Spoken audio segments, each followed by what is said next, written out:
Hello guys, ayan, magandang araw sa inyong lahat. Ito na naman, napadpad na naman tayo dito sa Batangas Pier.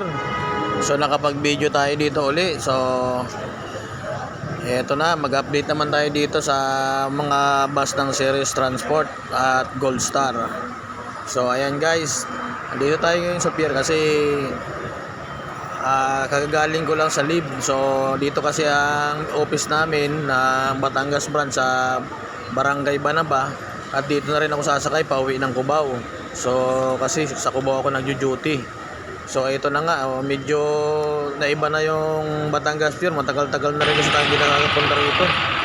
Pero dito pa rin yung parkingan. So kung kayo mga galing ng Mindoro, pupunta kayo ng Maynila, so dito pa rin, hindi kayo mahirapan. Andito lang naghihintay ang mga bus ng Ceres Transport at Gold Star. So ayan guys, at katulad yan ito, may isa na tayong bus na napuno na, paalis na. Diretso na ng LRT Buendia yan.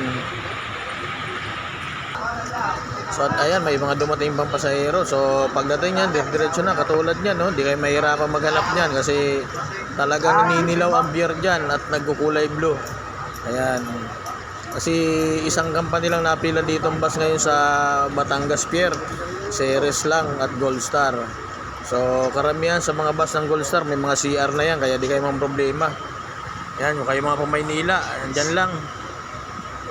Pagdating nyo ng Batangas Pier, di na kayo mabubutol dyan kasi andyan na yung mga sakayan na bus.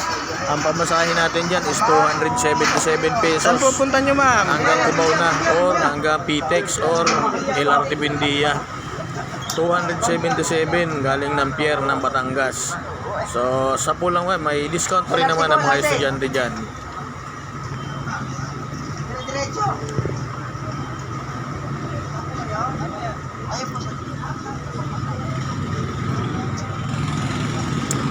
So ayan, mga pasahero pag galing nila ng barko, ayan na kaagad, di na sila mahirapan, diretso na sa bus, naghihintay lang mga bus dyan. 24/7 ang mga bus natin dyan. Yan. Kaya di kayo mag-aalala kahit anong oras kayo dumating dyan sa Batangas Pier, nandyan lang ang mga bus natin naghihintay.